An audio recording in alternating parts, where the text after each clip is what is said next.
Thanks very much, John. Yeah, good morning, everyone, and good to be with you. Let me start by saying that to be lonely is to be human. And all of us in this room are capable of loneliness at some point in our lives. And what Wendy was outlining last night, and what John was talking about this morning, in terms of those connections and that community that we want to share with one another, actually, and I was panicking about it over my fish and chips last night with Andrew and one or two others, actually, loneliness is a centre and a margins issue. People in power, people in authority, people with influence, people who speak into the lives of those on the margins, whatever that looks like, can be lonely. People who live in the margins, in disadvantage and deprivation, people who live in poor housing with low access to services and to public transport and to things like that, can be lonely. And so from that point of view, loneliness is one of those great issues that actually has no discrimination in terms of financial, political, economic influence, etc. Whoever you are on the spectrum, you can be lonely. The prevailing theory of loneliness suggests that experiencing loneliness and feeling disconnection from others is a consequence of marginalisation from society. But loneliness is a normal human emotion. Most of us will experience it at some point in our life course. But when it becomes persistent, when we are lonely often or all of the time, it has serious consequences.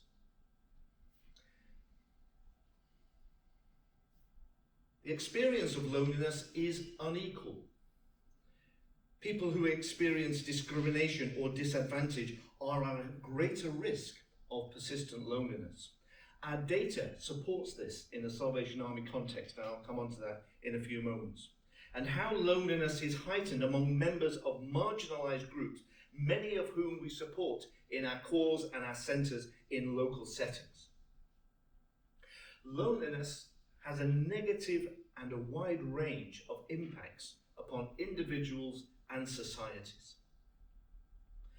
There is consistent evidence across the world that loneliness is associated with poorer health, increased risk of premature mortality, and further, loneliness increases the risk of coronary heart disease, stroke in adults, and in older people, it increases frailty and risk of developing dementia.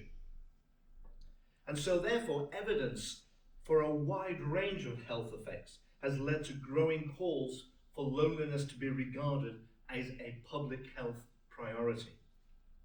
In fact, in November 2023, the World Health Organization declared loneliness as the most pressing global health crisis to confront our world in this stage. Globally, you have a 50% increase at the risk of developing dementia if you are chronically or persistently lonely, and a 30% increase in coronary artery disease. And the UK perspective is interesting, and I just want to share some data with you from the Campaign to End Loneliness. Oh, let me go back a couple of slides. I want to share maybe some information that just helps us think about that. The Salvation Army and our research and development team for a couple of years have looked into this, and we commissioned some research. I was asked by the Mission Service within Territorial Headquarters if I would take the policy lead on loneliness for the Salvation Army. And so from that perspective, therefore, we commissioned Ollie's team in research and development to carry out some research for us and to understand what loneliness looked like. We understand that obviously this is an issue that in my day job is far more than just older people. And consequently, certain groups of people in the UK were identified in this review and research as being particularly at risk of experiencing loneliness. And these were in follow really, in no particular order, but these were groups of people in our experience in Salvation Army research and policy terms that were identified. Informal carers, people living with disability, people in the LGBTQI community, young people, especially those 16 to 24. Migrants and those from some ethnic minority groups, asylum seekers and refugees, people living with homelessness and addictions, and veterans. Of course, as intersectionality theory tells us, people don't hold monolithic identities, and therefore these categories will overlap. LGBTQI people exist, as well as people in that community who happen to be an asylum seeker or a refugee. Carers or disabled veterans often inhabit the same space, just to name a few. Therefore, not only is it likely that these individuals face a heightened risk of loneliness, but it is also likely that the vulnerabilities that they face are slightly different and perhaps more nuanced than others. And so mechanisms of marginalization operating at the very personal level, such as peer exclusion, discrimination, access to services, have direct effects on loneliness by pushing people aside and separating them from potential social connection. Loneliness inequalities overlap with a range of other social inequalities, increasing the marginalization of specific social groups. As with so many other health and social problems, people in marginalized social groups are disproportionately affected. And so experiences or perceptions of difference from the dominant society or from the center, as we heard yesterday, contribute to inequalities in loneliness for a range of different groups. And so research that we as the Salvation Army in the UKI territory have assembled has been important in laying foundations for us within our ministry. We know much more now about who is lonely, why they are lonely, and what can be done about it than ever before. The Salvation Army is well placed, and arguably we and the wider church are delivering many of the proven interventions in tackling loneliness in our weekly programs up and down the UKI territory, week in and week out. However, we've not really ever had a history of data to support those expressions, that supports the many anecdotal expressions and what we know of local response. However, with work with our colleagues in the community services team and the Atlas database, we know a lot more now. And so in 2023, just 117 of our core and centres, which is just about 20% of our total number in the UKI, provided just over 12,000 individual pieces of practical assistance with a tag of loneliness and isolation. This was only topped by cost of living issues, cost of living practical issues. And again, the drivers for this are actually multi-layered, overlapping and numerous. And our report, again with the help of R&D and research and development, captured the voice of local practitioners in delivering many of the interventions outlined in the data. And so this is much to do with the work of tackling deprivation, a lack of infrastructure, in transport, in housing, in social care, in a whole range of different ways, and access to work opportunities and poor mental health and physical well-being. In this country, if we remove the top three, and interestingly where we are today is right at the very top, in Blackpool, in terms of what John was talking about a little earlier in his talk, then obviously Blackpool, Wrexham and Boscombe, where I live, Boscombe in Bournemouth, where I live in Dorset, then we get the following picture. You can't see the descriptors there, but these are the divisions of the Salvation Army in this country, where loneliness and isolation has been reported in our cause and centres in terms of practical assistance. So the big blue one there is the London division. The next one here is the Northwest division, where we are right now. And then it moves round, and the grey one is Wales.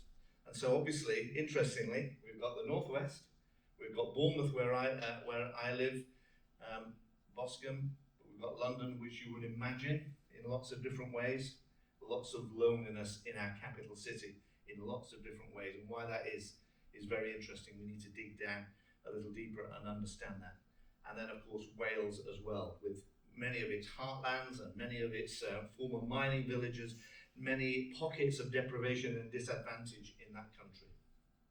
But the Salvation Army in our various disciplines in the United Kingdom territory have been providing for many years the proven and the recognised interventions outlined by government departments, by local authority, by local government at the local level.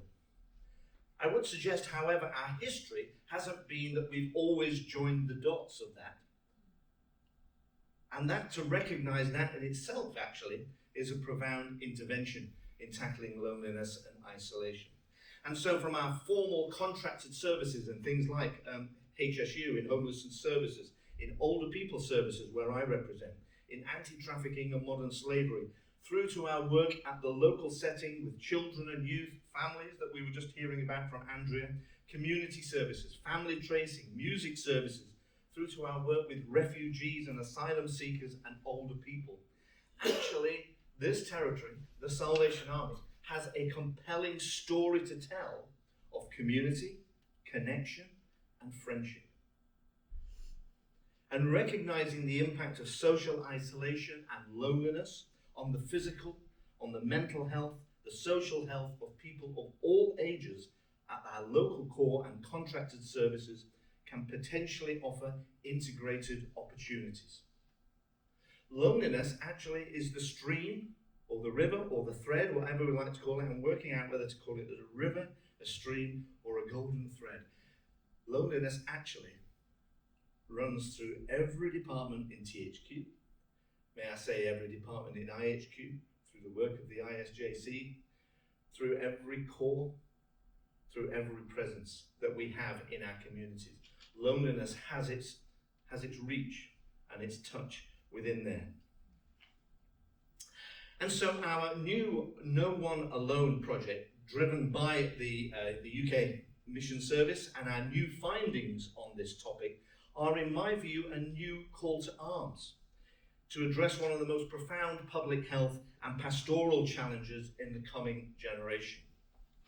In my view, it is time now for us to step up and to tell our story, uncovering the places where loneliness and isolation has its reach, uncovering and understanding and researching at greater level where loneliness and isolation plays its part, understanding where loneliness and isolation can, for whatever reason, tear families apart, see to a rise in a mental health crisis, bring social care for older people into a real significant challenge. I'm just working at the moment with a group called the All-Party Parliamentary Group on Loneliness and Isolation, and we're looking at loneliness trends, etc. Last year in the UK, over 10,000 people were found dead in their homes, and they had been dead for longer than a month. Am I saying that right? 10,000 people have been found dead in their homes who had been there for over a month. That has been a significant, steep rise in what they're calling lonely deaths. Lonely deaths. Where people, our neighbours, our people in our communities, here in Blackpool, in other places, in London, in Bournemouth, where I live, where actually people have died and nobody cares. Nobody knows. Nobody understands until maybe somebody starts to click and starts to think, I haven't seen my neighbour for a few weeks. Or there's a terrible smell coming from that house, etc. And from that point of view, that's when steps, interventions are placed. And so from that point of view, therefore, this whole notion of this trend that is worrying central government, this worry local authorities, etc., is that recognition that loneliness and isolation has a detrimental effect on so much in terms of mental health, provision, outreach, reach to services, a whole range of different things. What we understand from loneliness is that there is this challenge that each and every one of us have at the local level to be profound local practitioners who are speaking into the lives of lonely people. Now, John can't do that on his own here in Blackpool, and the Bridge Project and other projects that they have here at the core are obviously speaking into loneliness at a very high level. Blackpool Core is number one on that list in terms of loneliness and isolation interventions, their little checklist there, when they see people coming through the Bridge Project, when they see people who perhaps just they meet on the street or they meet who come into the centre here. And so from that point of view, but then I think John will be the first to admit that we need to dig a little bit deeper. We need to understand why that loneliness and isolation exists. And for often it's, as I've explained earlier, it's a very challenging, overlapping, multi-layered sort of situation where family breakdown, relationships break down, where there is that sense that there is a denial of access to services. They don't know where to go. They wouldn't know where to start in terms of accessing the services and help that they need in terms of that. And then as John explained in his talk this morning, the Garys of this world therefore start to feel left behind, start to feel that they won't engage with the services and the communities and the programs that are available for them. And so therefore they stay at home and they start to go out less and they start to become more isolated and they start to become more withdrawn and therefore they don't access the services. And in the worst case scenario, the Gary in Blackpool could end up in that scenario where he passes away in his home and he's not missed, not loved, not understood his needs, and therefore he's left there for weeks upon weeks upon weeks until somebody stumbles across him. So for me, loneliness presents this public health, but also pastoral challenge for the Salvation Army that actually we have been addressing in many places, arguably for many years, in very real and practical ways. One of the things that frustrates me is when you see government reports land on my desk, and we've obviously got the 5 countries within the United Kingdom and Ireland territory, and every country has a loneliness strategy, recognizing the public health dilemma that loneliness causes. But in none of those strategies have I seen the role of the local church or the role of the faith community in accessing support and help. And yet when the reports are published, when the governments say, these are what we have discovered are the proven interventions in tackling loneliness and isolation, do you know what they're about? They're about community spaces, they're about relationships, they are about making places where people like them can feel understood and acknowledged. And you want to scream at these reports in one sense and say, hey, we've been doing that for years. This is what we're about. This is our DNA in one sense. And so I'm really glad actually in this last 2 years as we have started our journey in really addressing loneliness and isolation as the Salvation Army, that we already have seats at the table in terms of the all-party parliamentary group, on the National Working Group of Loneliness, on the Campaign to End Loneliness, because it is important that we start to tell the story, that our voice is heard, that the work that the local church does at the local level is seen and heard and acknowledged. It's time to tell our story. Thank you very much.